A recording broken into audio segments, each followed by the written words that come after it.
Welcome to a Jillibean Soup tutorial. I'm designer Jen Gallacher. Today we're going to use this charming stamp set to create a flower shaker card. We'll use some of the elements on the stamp and die set. We'll use this flower card as well as the coordinating flower shaker. Let's go ahead and get started.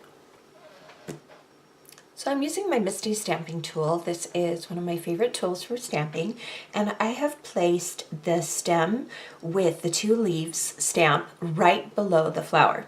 Now I've opened up the card and I've actually extended the stem just past that flower piece, and because it's open and I'm stamping on a piece that has a background, it's not going to stamp on the inside of my card. So make sure when you do this step that you always open up the card so you don't stamp things on the inside of the card when you don't intend to.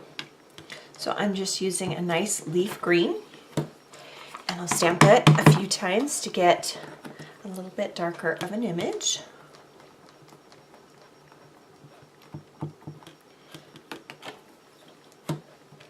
Once you get that green piece stamped exactly how you want, we're going to use this small phrase that says "just a note to say," and we'll use some black stamping ink.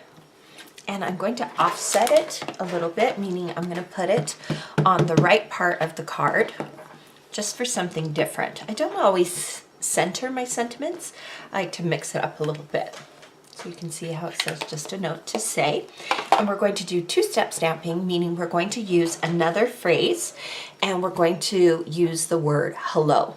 So I stamped the first part in black. Now I can stamp it in any other color just to add a little bit of color to the front of this card. So for the hello, I'm using a deep kind of golden yellow.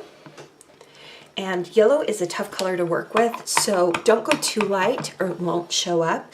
You want to go something that has a little bit of orange in it, just so it stands out a little bit more on your card. So this is how cute it looks when you stack the stamps.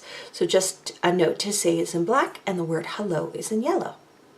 So for the flower piece, you're actually going to want to close the card, and that ensures that you get the placement perfect.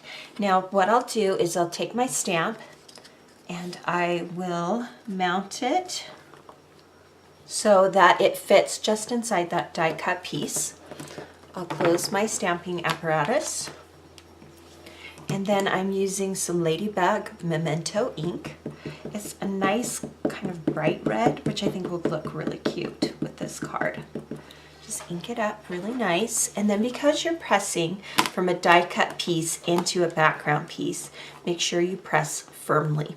If you're using a clear acrylic block for this piece, you need to make sure that you get nice even coverage. Because I'm using my stamping tool, you can see where the stamp didn't pick up here. I can move my magnet and come back and stamp again. So just make sure you press nice and firm. And you can see this time I got a really even coverage. So I really suggest looking at some kind of a stamping apparatus when you're doing a stamp piece that requires sometimes double stamping to get a perfect image. Now the stamp is designed to do a perfect image right away, but because we're stamping between the card front and the card back, it just adds enough of a raised image that double stamping is sometimes required. So one of the reasons why I love this particular stamp and die set so much is that there is a lot here that you can create a scene with. I'm going to use this small butterfly here, and I've placed it right here on my stamping apparatus.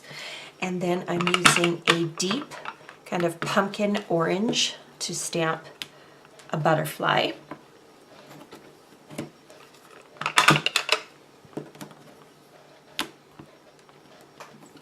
And then I'll repeat this and add a second butterfly in the same color. And then to bring up some of the yellow, I added a third butterfly in yellow. So I love the look of a finished inside. So what we're going to do is I have the stem and the leaf here. I'm using my stamp apparatus. I'll pick that up. We'll use the exact same green we used on the front of the page. We'll ink that up. And again, it may take one or two times, just depending on how dark you want it. And this time you want to make sure that the stem meets right at the bottom of the flower. So now the inside has this charming little flower piece. Now I love a sentiment on the front and on the inside, or at least on the inside, so we'll go ahead and add a sentiment here as well. We're going to use the big word thanks. that up. Add some of that Memento black ink to it. This is a fun font. I like that this particular stamp set has several different font choices to choose from. So you can see that it says thanks. So here's where we're at so far. This is how the exterior or the front will look. And then this is how the interior looks. So I thought it'd be fun to bring in some more yellow to this card. And because the flower has this open circle, I thought it would be fun to take a button, just a yellow wooden button, and I've tied it with twine. And then we'll add a few glue dots to the back of it, just enough to hold it in place. We just want to make sure there's enough adhesive on it that when we add the shaker bits to it and it's contained within the shaker, that it still stays adhered to the stamped image. And then we'll just cut off any excess pieces. We need that string to be short enough to fit inside of the shaker. Now I want to show you how you can add some details to your elements.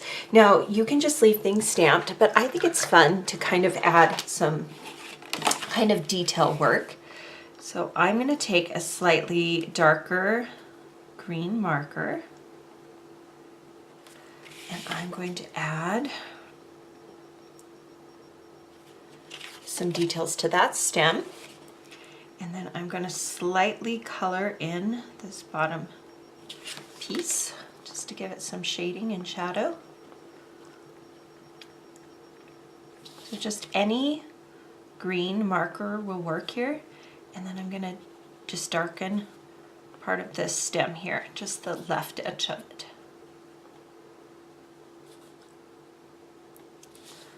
Just create a little bit of shading and shadow. And the key here is just a slightly darker green. So you might have to test it a little bit, but I just love how it just adds a little bit more detail here.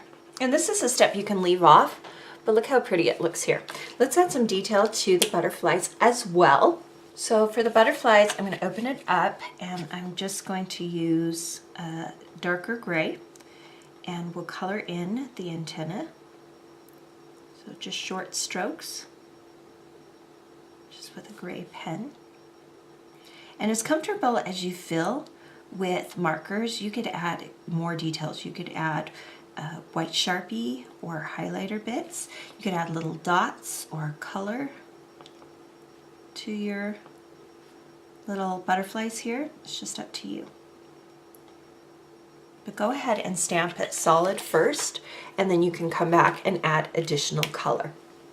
So you can see here on the butterflies, I came in with a slightly darker yellow and I colored in on the edges here, and the same with the orange and the gray details. So all of a sudden, these little elements just look a little bit more sophisticated. So some other fun details you can add is some washi tape. And I'm going to come in just underneath that, just a note, so that kind of points at the word hello. And then I'll add the excess on the back. And then I have a yellow. And we'll do the same thing on the back here. And then we'll add some orange enamel dots for fun.